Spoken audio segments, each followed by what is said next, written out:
we're trying to put this ideal out there of reframing what family life looks like. You're into your 30s before you're really feeling solid and competent. No, your child is not an adult at the age of 18. Our kids be unbelievably capable at 18. Yes. It's dangerous to have those hard and fast rules about, 18 or 25. It's wrong. It's erroneous.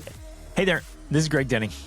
We want to reach as many people as possible and help as many families as possible with these conversations. And we want to keep this podcast ad-free forever. You can help us do that by subscribing on Spotify or Apple Podcasts or wherever you listen, your favorite platform, and on YouTube. And leave a quick review and share your favorite episodes with friends and family. It makes a big difference. Thank you for being a part of this very important movement. Ladies and gentlemen, welcome to the Extraordinary Family Life Podcast. We're your hosts, Greg and Rachel Denning. As always, here to give you some awesome sauce, tools, and strategies to help you build your own unique, extraordinary family life. We got an awesome question via Instagram from a wonderful lady who's been following us for a long time and has tweens, teens, and then now young adult children, one of whom's married. And a really awesome question about, okay, what about this phase of parenting? What's my role? Do I have a role? And this comes up a lot with people who, that's where we're at. So our oldest is about to turn 23 and she's married. And then we have 21, 20, and 18. Yeah. And then the three youngers. So you're like, okay, I've heard people say, once they turn 18, you're done being their parent. Well, that was actually something I really wanted to talk about, that I want to make sure that we address and cover this idea that I used to believe in, we both did, and we used to preach, teach, live by, is that when your kids turn 18, they're adults. And I want to talk about some of the myths around that because I don't believe that anymore. Nor do I. Explain why. Yep. Yeah. It's way off. That's a very kind of modern and mostly predominantly US and Western kind of thinking. And it's wrong.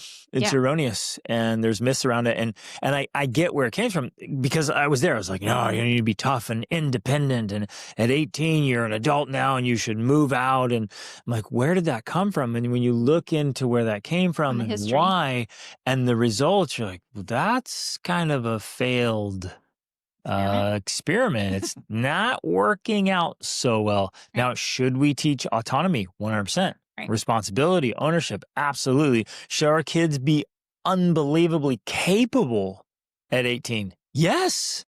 Ideally, yes. Does that mean they should be moving out and doing their own thing? And no longer receiving advice or guidance from mom and dad because now they're an adult. Or even help. Like we want to help our kids start businesses and help them earn a world-class education and help them start their life so that their chances of success are even better. Yeah. Now, are we enabling them? No way. Are we, letting them live for free in the basement? Nope. Not at all. But 100%, am I going to help my kids start their businesses and get their education and launch their lives? Yes, yes, yes. Yeah. And I want to talk in more detail about that and explain some of the reasonings behind it. But first, let's get to the question and talk through that and how this came up. Yeah. So basically the idea, and let's step back in this framework here. You guys hear this talk about this a lot. The brain is fully developed around 25. In fact, I heard somebody I really respect say 26 recently. But, well, I heard Erica Kolmeiser saying that for males, for men, yes, it's later. It's more like 27 is when the prefrontal cortex is fully developed. Now, that's the part of the brain that deals with decision-making, self-awareness. Well, that's enough right there. That's enough. Decision-making is fully developed. Okay. Yeah. Let's keep helping at least until that moment. So for all intents and purposes. And I want to add to this too, because I found this very fascinating. I'm currently pursuing my bachelor's in psychology.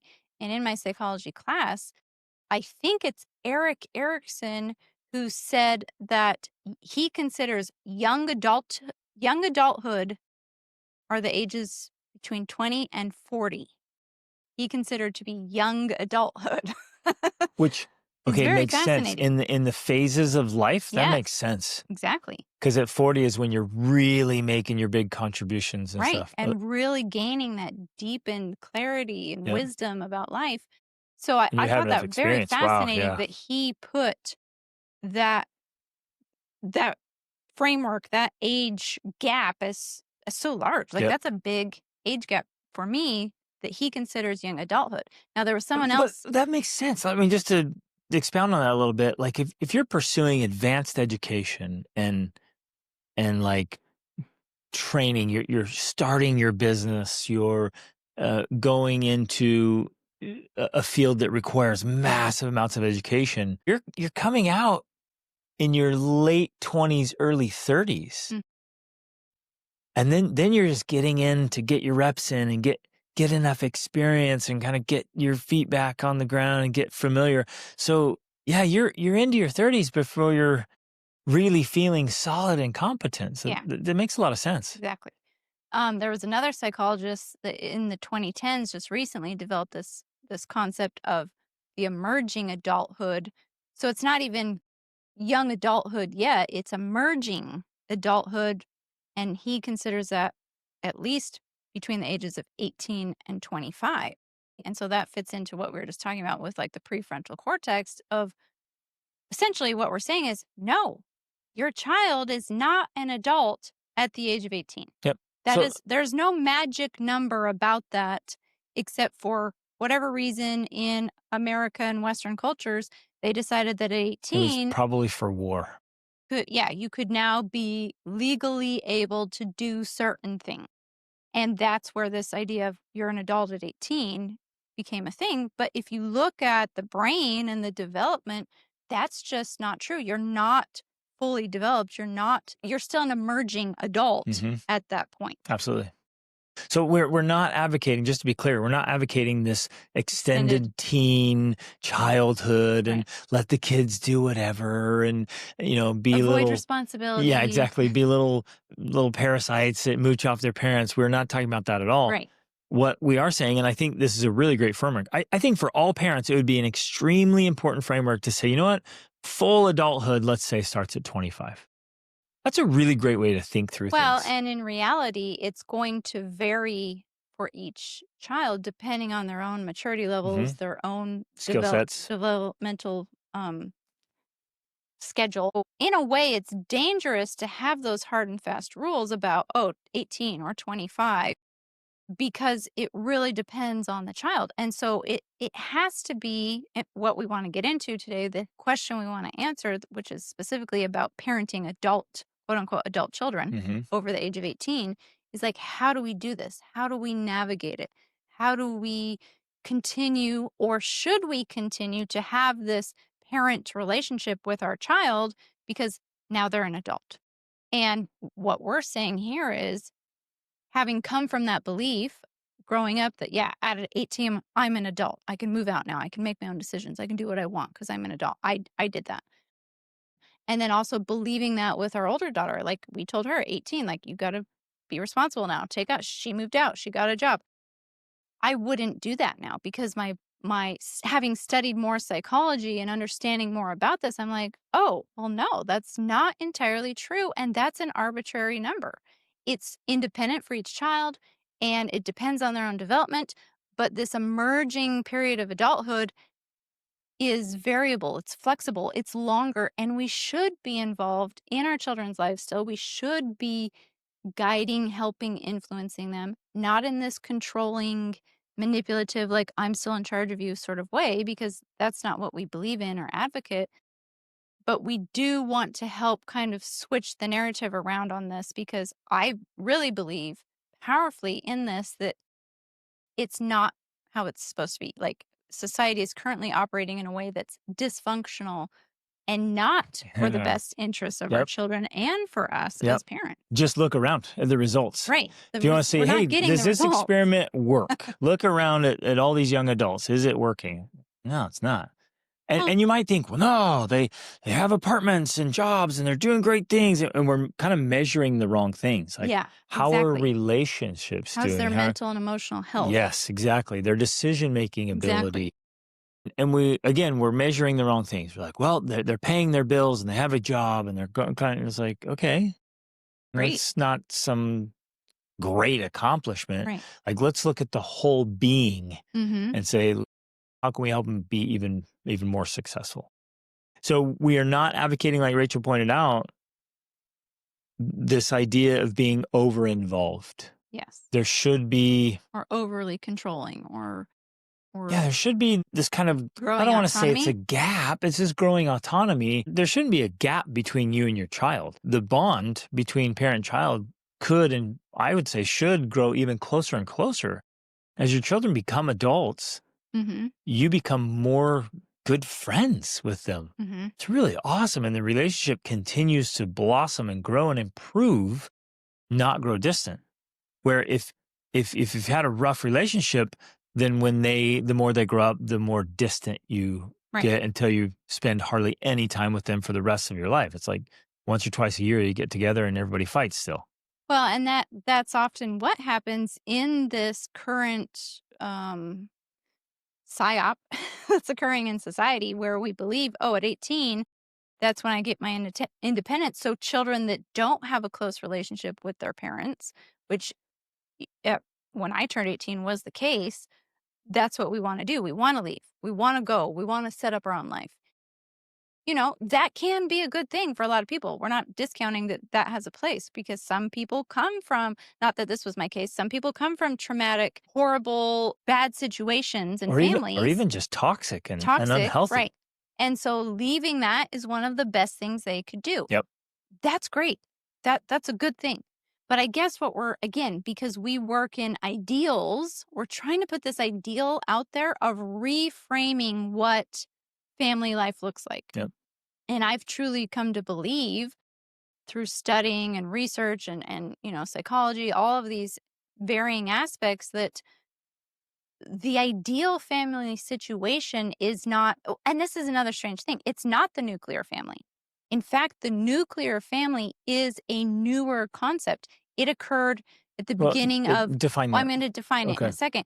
It occurred at the beginning of the industrial age, and then especially as we moved into more of these work based societies.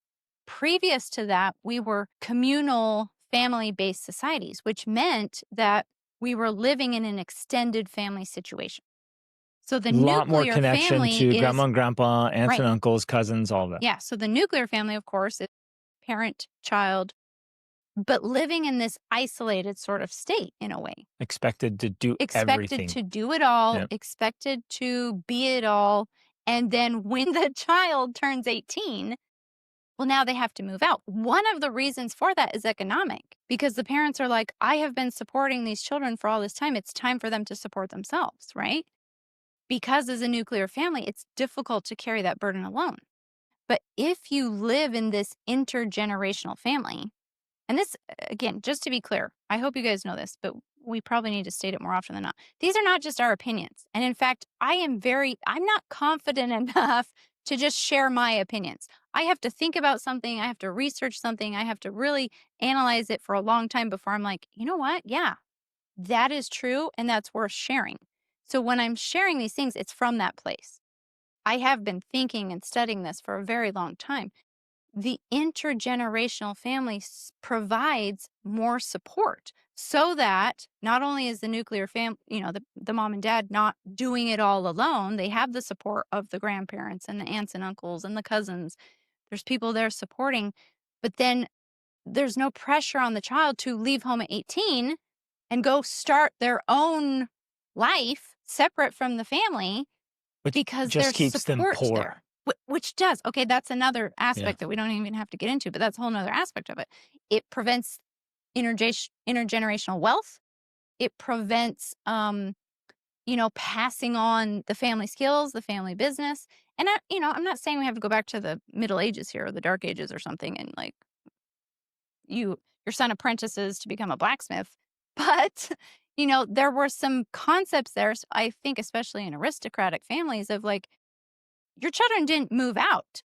They took over the estate. They took over what you had already worked on creating and then added to it. Now, there were obviously problems with that as well because it created entitlement and it created, there's other issues. I'm not saying there weren't issues, but I think that we have to really reevaluate the ideas that we've been given of like adulthood starts at 18.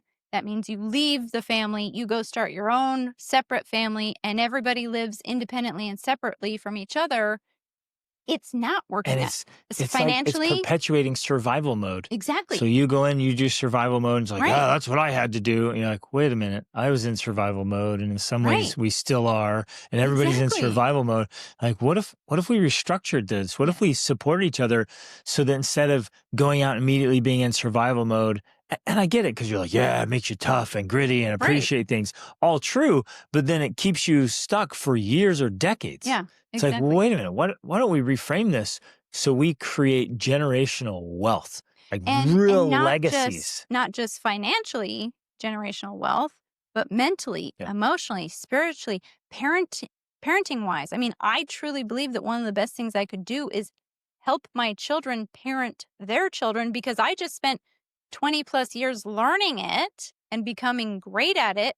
Why would I not then want to be involved in that process for them so they don't have to learn it all on their own? Not like the over Right. involved Not grandma like who's that. controlling, but the mentor, But the guide. available Yeah. when necessary or desired for mentoring, Yeah. for guiding, for coaching. Like I'm there. I'm there as a resource rather than, oh, mom's, living her own life and I'm living mine and I just have to figure it And out I on had my own. figured out. And so now my kids suffer. Who suffers the most is always the oldest children. They're like the guinea pigs, but that can be prevented if Or if we diminished at least. if we as figure out how to be really great parents, and then we have a close relationship with our oldest children, and as they have their kids, say, hey, Right. help us out with this. They're like, yeah, gladly. Absolutely. Here's what we wish we'd done differently. Yeah. Here's what we learned later. Try that. And you can prevent a world of problems and suffering and unnecessary mistakes. Yes. It's And so and powerful. again, I want to be so clear. We don't want to be misunderstood here. We're not talking about being the helicopter parents, being overly extra controllingly involved. We're talking about the ideal where we have incredible relationships of mutual respect Hmm. with our now children who are merging into adulthood. Yep. That's what we're talking about. So you lay that foundation where they want to listen to you, they want to ask your advice, they want to receive guidance from you. And so that then continues into their emerging adulthood as they get married. Our daughter who was married, she very much sought out our opinion and our guidance on who she was marrying and if we believed he was a good choice, and if we approved. And we did, right? Which helped her feel comfortable in moving forward with the relationship. And then as they have children, that they come to us with guidance about the process, not as though we have all the answers, like that we are the source of all knowledge, but that we are there as a resource for them to discuss ideas, to think through, to practice decision making, to be able to offer, different alternatives or potential scenarios that could pop up. Which we've gained, and this is because you can hear some people will be like, well, wait a minute, I don't want to create this little echo chamber cult and Right, like only exactly. listen to us. Yeah. Like the way Rachel and I have set up our lives, we've been reading voraciously. We And between us, exposing ourselves thousands of to, books, yeah. and across cultures and time and space. So we're bringing in all the best stuff, and then we're sharing that with our kids, getting them to read hundreds of books. And And so when they, encouraging them to disagree with us yeah, and encouraging them to bring up different ideas and be like, great. let's talk Yeah, through that. let's Let's talk figure it through it. out. Let's analyze that. Let's see Right. if that is a good idea. And sometimes we're like, yeah, that's a great idea. We should all adopt that. Yeah. And sometimes it's like, wow, even this thing that we came up with before, it's not true anymore. Let's throw that out, right? So it's this ever evolving process of bringing in and getting rid of the ideas that don't work. So it's a refining process that we Right. all work on together. Here's a cool visual that I was thinking of with this. Like maybe this applies to finances, but it applies to other ways as well. And so you can see how that framework is. So let's say you're looking at investments and you're further along in life than your young adult children are. And so they can't take on a big investment. They're just not there yet. And so you maybe do an investment or investment project and say, hey, son or daughter, do you want to participate in this? Mhm. You can bring what capital you do have, you can bring in sweat equity. Yeah. I'm going to mentor you. I'm going to coach you. I'm going to share the lessons when I absolutely and utterly failed when I was your age. So don't do that. Yeah. So that's what I wish I had had. When I was a young adult making investing decisions, business decisions, I didn't have a mentor. I had nobody telling me, hey, don't do this, do that. Nothing. Yeah. And so I made all these mistakes that people before me had already made, Right. but nobody told me, like, don't do that. I've already Yeah. done it. It doesn't work. But now I get to do that for my kids. And so they get to buy in at smaller percentages. Mhm. I'm not giving them a handout. They don't get a free ride. I'm not like, oh, I'll just make this investment for you and you can just live off the money for the rest of Right. your life. You know, That's ruining your kids. It's like exactly. you can buy in or earn your way in and let's do something together. And so right from the get-go, your child can be learning these lessons right alongside you, being taught and mentored and guided and growing. So by the time our kids get to our age, they're going to be Mhm. way farther ahead and they'll be able to do that again with their children and their children's children. Yeah. And I think that that's a really good point that you brought up, because in no way are we presenting this idea of where we did all the work already. So you can just now live off the fruits of our efforts. Like, here's your trust fund, everything's covered. We'll just give you the answers. That's not what we're talking about. I love how you put this into a mentoring type relationship of like, let me guide you through this process. Let me help you understand the mistakes I already made so you don't have to make them. And now you're standing on my shoulders, so to say, so that you have an advantage to be even that much further ahead. Even was brought to my awareness just the other day. My 20-year-old son had just finished another book. We're reading a whole series, a list of classic books, kind of as a family. And he'd finished one of the books on the series. And I had remembered that when I read that book in either high school or early college. And I remember at the time being very confused by it. I didn't understand what was going on. I didn't grasp the concept of what was trying to be taught. And he actually loved this book and thought this was a great book. Like, I loved the principles. It was amazing. And to me, it was one of those moments of like, he is standing on my shoulders Yeah. in a way, because I didn't have that foundation. Right. And now here he is at 20 and able to, grasp this because of all of the dozens and dozens and dozens of classic books he's already read And all the before discussions this we've one. had and Exactly. all the principles are He teaching him how to understand it. Yeah, So so when his he grabs it for the first understanding time, is he's that like, oh, much yeah, this better. is great. Right. Or where I was with you, I'm like, what in the world is this about? I don't even Yeah, know what's going on. exactly. Where am I? And he loved it because previous to this, he's already read Anna Karenina and Crime and Punishment and, you know, The House of Mirth and all these other books. And so it was The Great Gatsby that he just finished. And he was like, yeah, this was great. This was a good one. And so that's kind of the idea, I think, if we could summarize it. It's like, let's take everything we've gained, everything we've learned, and continue to pass that on Yeah. and not stop that process because, well, now our child's 18 and they're Right. an adult. Right. Right. Now Or you move out. You no longer need our influence. You no longer need our guidance. You don't need the wisdom that we've gained. Go start your own life and you're on your own now. Figure it out. right. So there's obviously a scale of implementation, Yeah. how this can be done. It can be done very poorly, trying to force it, and they just resent it. And when they're older and they can move out or have more autonomy, and you try to force it, you don't have a good relationship, you're not very tactful, and you And you try try to to say, push no, it on them. you're not an adult now. You Yeah, have to stay here. yeah. Like, that's not going to work. You have an underdeveloped brain. You have to do what I say. They're like, I'm out, Yeah. and I'm never listening to you again. So that just kills it. Right. And there's a whole scale all the way up to where they're coming to you regularly Yeah. and saying, look, yeah, I am 18, 19, 20, 25. And what do you think about this? And help Mhm. me navigate this. I have some questions. And even in the question that we received, the married children are coming back for advice about sex, which is excellent because that's Mhm. often a topic that people aren't talking about and they're struggling with.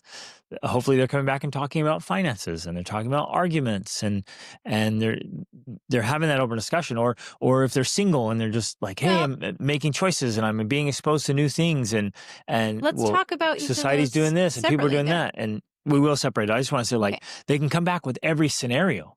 They're like, well, this is what they're saying in my university classes, or this is what they're saying at work, or they're presenting these business opportunities. It sounds too good to be true. Mhm. What about this investment? I was told this is the best investment ever. Or, hey, these people seem great. And I'm like, yeah, let's get to second level thinking and third level thinking. And hopefully you have that relationship with them so you can guide them through all the infinite scenarios they're going to face as young adults. Yeah. So one of the questions that she had specifically asked about was her older daughter who's married coming with questions for sex. And this mother was asking us like, "Well, how much do I get involved in that? Like how much do I answer those questions?" And at least for me, I believe that as much as she wants to ask, be willing to give, to discuss, to share. Not that you, again, necessarily have all the answers because many of us don't, especially if we haven't, maybe you're not an expert on sex. You haven't read a lot of books about it or whatnot. But as long as she's willing to ask for your advice and guidance, it's a perfect opportunity to do some research on your own And because this is what I share. do. I do the research and then I share what I've discovered. Yeah. Like, oh, I found this book. Yeah. You should try reading it. Or I discovered this thing. And so it's kind of like, here, I am a source. I'm a resource for you. I'm here to help you. Come to me, please. And I will help do the research to help you find the Yeah. answers. And present it like, well, here's a perspective. Yeah.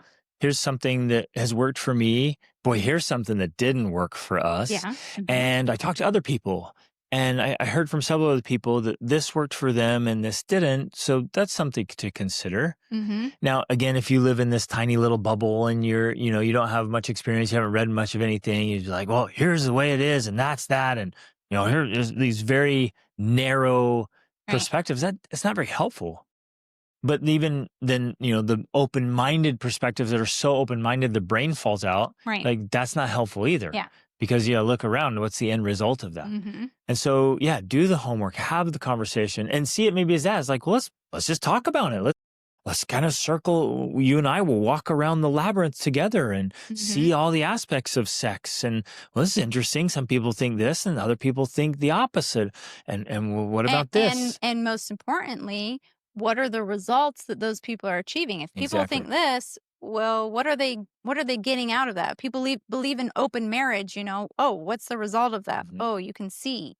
You can even read it in this old literature, but you can also see it in real life. And then on the other side, oh, people that believe these things, what kind of outcomes do they have? What kind of results do they have? And so you're helping them through that learning and observation process of being able to see that, yeah, there are consequences, there's results that are achieved by taking different courses of action. Yeah. Perfect example of that is I recently had a cognitive neuroscientist on the Formidable Family Man podcast. And we talked about the effects of porn and masturbation, specifically porn, and just not right or wrong, whatever, just the effect of porn on the brain. Like brain scan Yeah, science. and dopamine levels. Mhm. And so, somebody might come and say, well, a lot of people are saying, porn's a good thing to have in your marriage Or or that it's not porn's okay, harmful it's at not the very harmful. least. And then you look at her data. That episode was absolutely fantastic. And everything she's doing, her program, her book, everything is like, no, that's just not the case. The dopamine levels and the dopamine destruction, I would call it, that's happening in your brain. Like, sorry, there's no way around this. This is an opinion. This isn't right or wrong. It's like what that does on the dopamine levels. Like, yeah, Mhm. this is going to wreck your marriage. Yeah. And Besides wrecking your brain. yeah, well, that's why it wrecks the marriage Right. because it wrecks the brain. So essentially, I do want to say, yeah, should we continue parenting our newlywed children? I think 100%. Especially if they're under the age of 27 or 25. And more particularly, if you have some valuable life experience and advice for them. Now, if your marriage sucks and you haven't set a very good example, then maybe what you can say is like, hey, it's pretty obvious you noticed that didn't work out so well, so don't do what I did. Mhm. Right? That's maybe Yeah. some of the advice you can give there. But Which if you have a fantastic marriage and you're like, hey, this is what works. I just want to add here because I feel that this is an underutilized parenting strategy that I actually believe is very, very powerful. And that's simply admitting your mistakes. When you admit your mistakes to your children, it like endears you to them. Like they want to listen to you more. They have more respect for you because I feel like, and I speak from experience because I was this type of mom of like, I don't want to admit when I'm wrong. I don't want to admit when I made a mistake. Like everything I've done is justified because of you and how you push my buttons, right? Like you should just be so grateful at how nice I have been, right? But that doesn't work. When we're willing to admit I made mistakes, I was wrong, I'm not perfect, like, oh, I'm Well, sorry. yeah, we don't need to say I'm not perfect. I almost want to remove that whole idea from our vocabulary. We use it Because none of us all the are time. perfect or can be Nobody perfect. expects perfection. Nobody is perfect. So like, let's stop using that as an excuse and acknowledge when you make Right. mistakes and I then made a change. mistake. If you keep making the same mistake and then go to your kids, I'm sorry, I shouldn't have done that. And they're like, well, you're full of crap because you're not Yeah. really sorry and you're not changing. So Yeah, you're you're just a right. hypocrite and I can't trust Mhm. anything you say. I Yeah, guess, it definitely has more power if you only use it a few times for the certain thing and and you're then you move progressing. on Yeah. and you actually change that thing. And that's very powerful too, because that is how you model for your children how to develop these qualities that you want them to have because they've seen you develop those Yes. qualities. But Yes. when you use that, because you could just go ahead and like decide, oh, I'm never going to do that again and change. And that's good too. But in some ways, it's even more powerful if you acknowledge and share that journey at an appropriate level with your child of like, hey, I'm sorry, I messed up, I'm going to do better. And then you actually do better. And then you tell them how you did better. That's how Power. they learn how to then use that in their own life. Yeah. So this is the perfect time to talk about earning the ability to parent older children. Mm-hmm. I think probably the most important thing that I can share about parenting teens and young adults is that a parent has to continue leveling up. Mm-hmm. Because once your child enters the teen and young adult phase, they're being exposed to life. They're To more seeing people. more families, more people, more scenarios, more situation. They're being exposed to it through books and media and podcasts and introductions. They're being, they're meeting friends and then going home and hearing their life experiences and going into their Meeting homes their and seeing what's parents. going on. They're seeing it all, and they're And by catching default, because that's just human nature, they're comparing exactly you to them, to all to the the things people they're they're being meeting. expelled. That's where I Yeah. was going to go. So now they're just naturally like, okay, wait a minute. I have this bigger, broader framework where to place my parents. Well, where do I place them? And if we as parents have leveled off, because Mhm. we all have one choice, so like you can level up or you can level off. If we have leveled off, then our teens and young adults look at us and like, yeah, Well, especially over time, I mean, at first they might realize, like, yeah, my parents are great. They've done great things, and all of that's true. But if that doesn't change, if over the course of their now emerging adulthood, you're still in the same place, they begin, and this is difficult to talk about because it seems so harsh, but they begin to lose respect for you because you're not continuing this path of progression and growth, your right? results aren't respectable. Right. In many ways, if we can just be totally frank, you aren't respectable. Which is so painful and so harsh, even just saying that. And yet it's something we have to be honest about with ourselves. And we have to be honest with you as the audience, as one of the realities of how parents do lose respect and the right to share guidance with their children. Like respect is earned. And unfortunately, it's not, like you love to say, it's not automatic with our children. It's not going to just, they are not just going to have automatic respect for us because we are their parents. We have to earn that respect, and we almost have to earn it every single day of our lives. Well, and you have to earn it more when they become more adults. Exactly. As they become more capable and competent, you have to become even more capable and competent to continue earning that respect. Now, of course, there's probably diminishing returns on that at some point as we get older or whatever. I don't know. But the idea is that we I don't shouldn't. think so on that.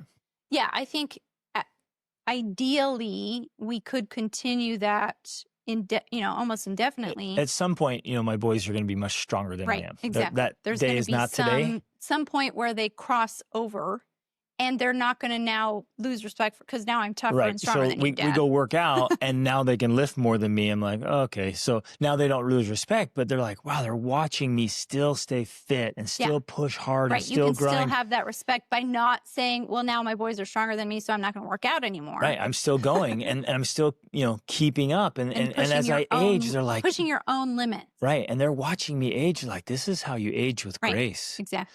And they're watching me gain wisdom and experience. They're watching our wealth rather than grow. becoming bitter and angry. And grumpy. I'm just the grumpy old man. They're like, no, watch how he does everything he does. Now look at him as a grandpa. Now look at him as a great grandpa. Look how he's handling these phases of life. Exactly. That's where you keep earning respect.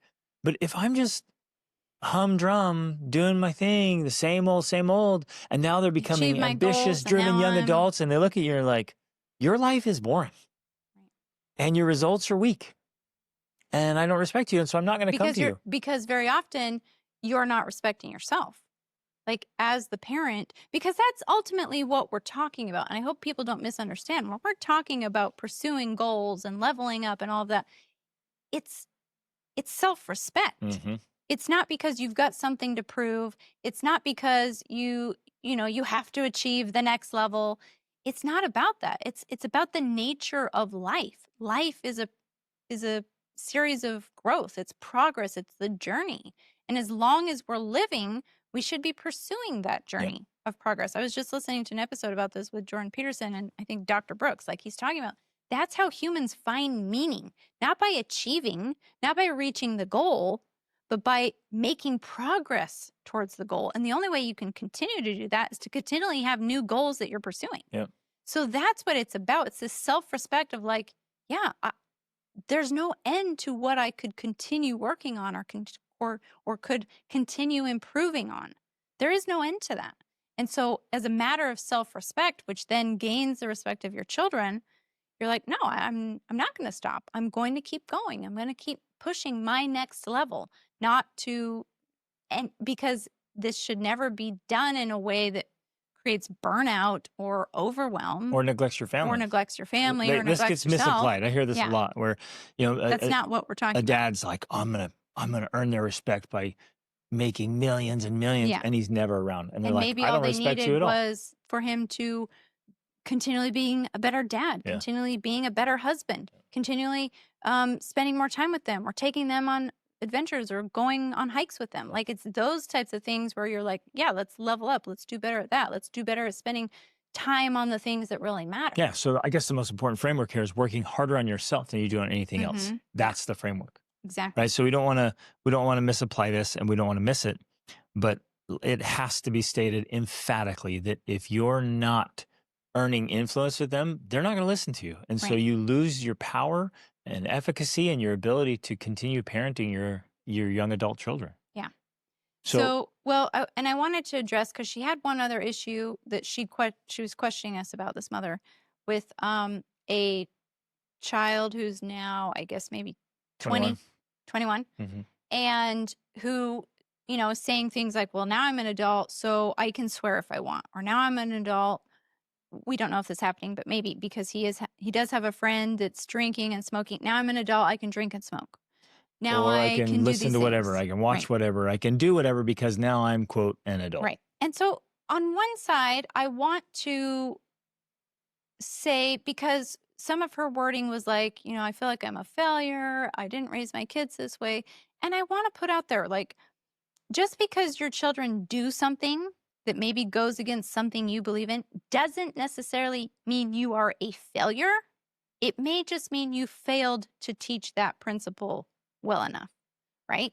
And again, not if your child swears or drinks, you're not necessarily a failure at being a mother. You just haven't taught, at least to you, why not swearing is so important or why not drinking alcohol is so important.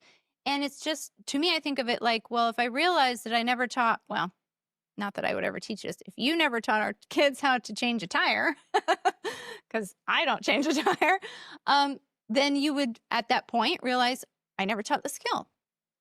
especially if I have the relationship still, now I'm going to take the opportunity to teach this skill. I'm going to teach this thing that apparently I missed teaching. Hmm. And so I love how this fits into that framework, because if we continue to build and develop that ongoing relationship with our children of influence, and we continue to earn their respect, then if they do things, then we say, oh, I guess I didn't do well enough on that lesson. Let's sit down and Let's do have that that now. lesson. Yeah. And so we can do it by sharing podcasts and sharing, reading and discussing books Hmm. and sharing videos. Is anything you're coming across, and this love of lifelong learning. So they're reading, they're learning, they're watching things, and we're discussing it in a family chat or when we get together, just constantly covering these things. I really want to emphasize here that one of the most important things we have to teach our kids, that there's no black and white of like, oh, now I'm a certain age or I'm an adult, so I get to do XYZ. Like that's just the dumbest idea ever. That somehow you're like, okay, now that I'm a certain age, I can just drink alcohol. So, when you look at the Well, brain, when you especially look at the brain research, because of the approach that we take to it, of it's not necessarily moral or not moral. It's, is it healthy for me or is it not healthy for me? And that's the point you come from, because for us, drinking alcohol, it's not a matter of religion, it's not a matter of morality. It's definitely connected to those things for many people, but it also comes down to, here's the brain science. Here's what a brain on alcohol looks like. Here's what a brain without alcohol looks like.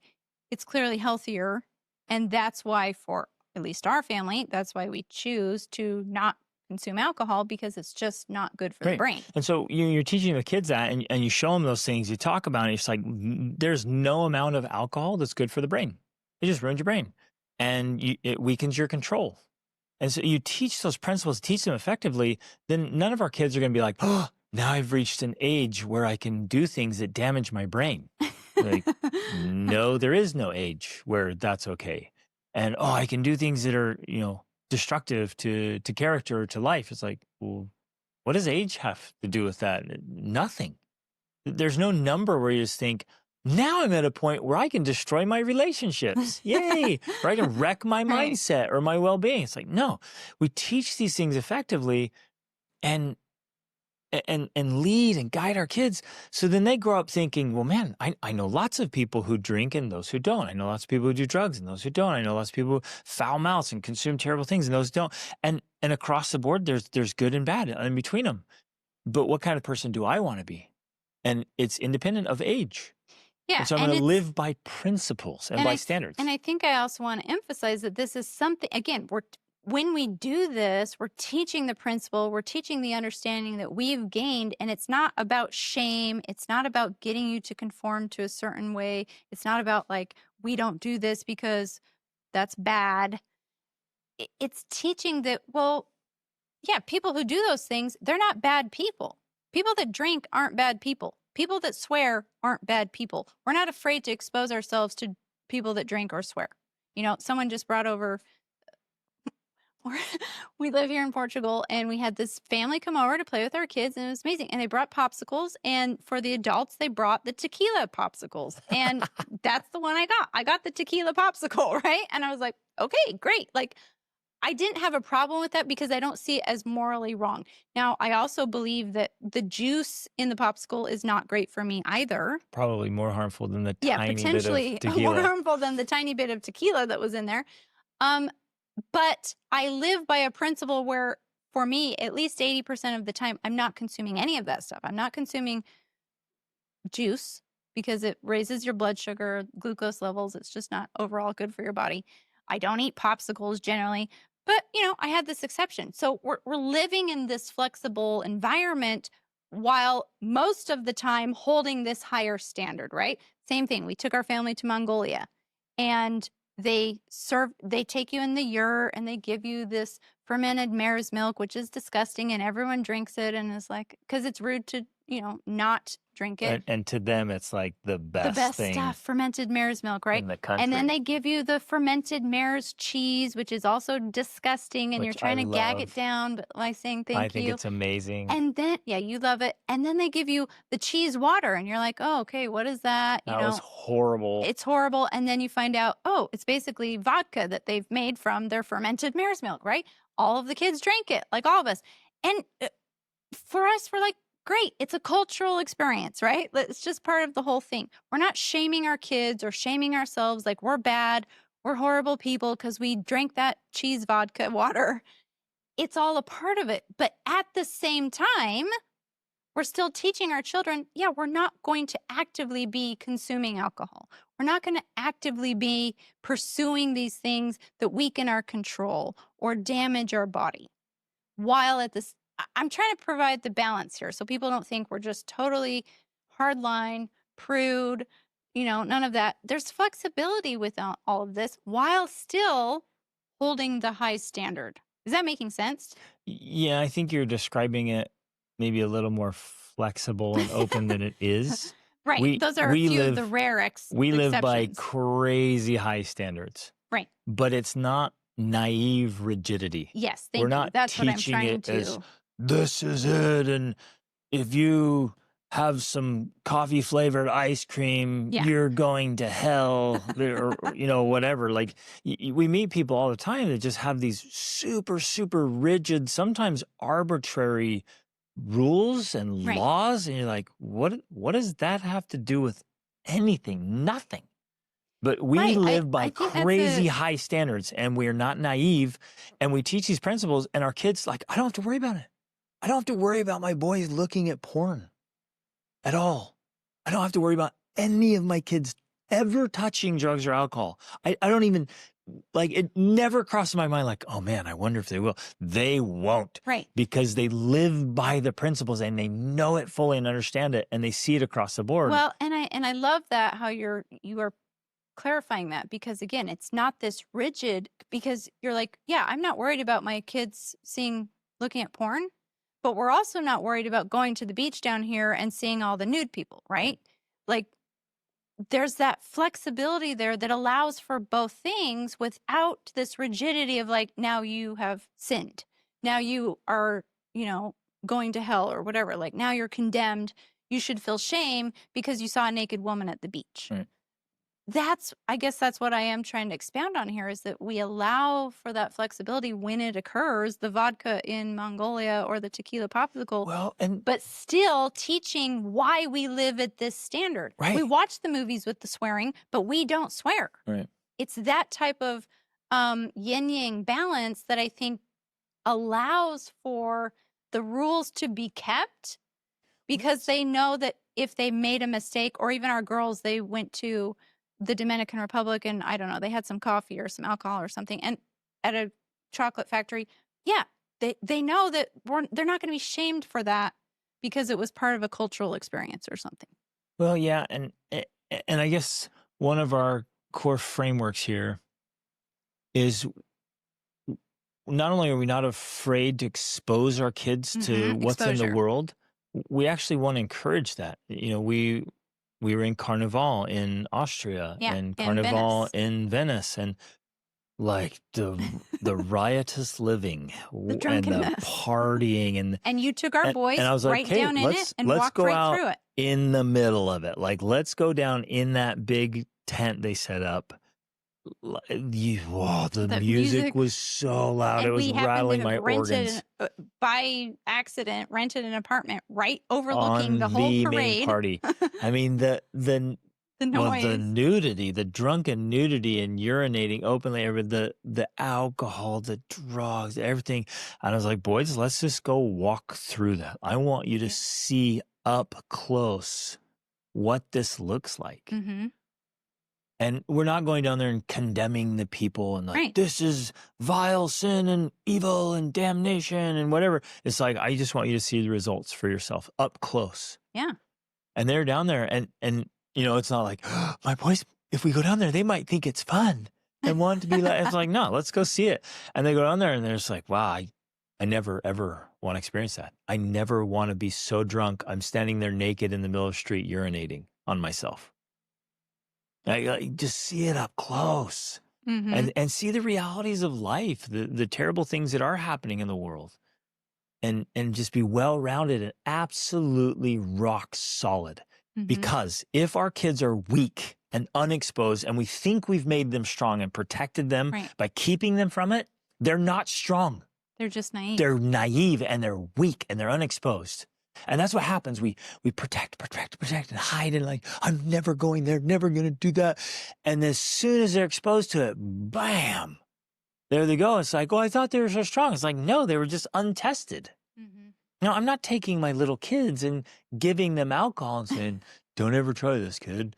Like, it's duh. Well, but there have been times, because, we've traveled a lot. I remember specifically when our oldest daughter, she was probably 14 or 15 maybe, and we were in an Airbnb and they had alcohol in it, and she wanted to know what it tasted like. I gave her a drink because, to me, the best place for her to experiment with tasting that is right there with me. And of course, she thought it was disgusting and didn't want anything to do with that. But that's the kind of thing I'm talking about. It's not this rigidity of like, no, don't taste that. Never. Same thing happened with our 20-year-old son. This was probably a couple of years ago. My aunt and uncle, they drank wine. They offered him a taste. He took a taste because he knows that experimenting. He come up to me. He's like, this like ruins the whole meal. It was horrible. Exactly. He knows that is not the same as. And I think he understands, because we've taught the principle, that that's way different than rebelling against your parents and going out and drinking in secret. Right. This is a way better scenario. My aunt and uncle offered it. I took some and I told you about it. Great. Thank you. That's fantastic. Yep. That is the way it should be, as opposed to believing. Well, yeah.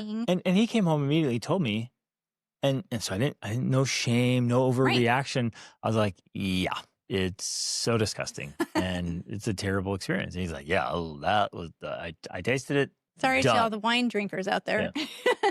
I think it's horrible. I really do. And I know I have lots of friends. They just love it. They think it's fantastic. It's great meal. Right. They go on and every time we go to a restaurant here in Europe, they're like, what? You're not having any wine? You're not drinking? Oh, that's so nasty. Yeah.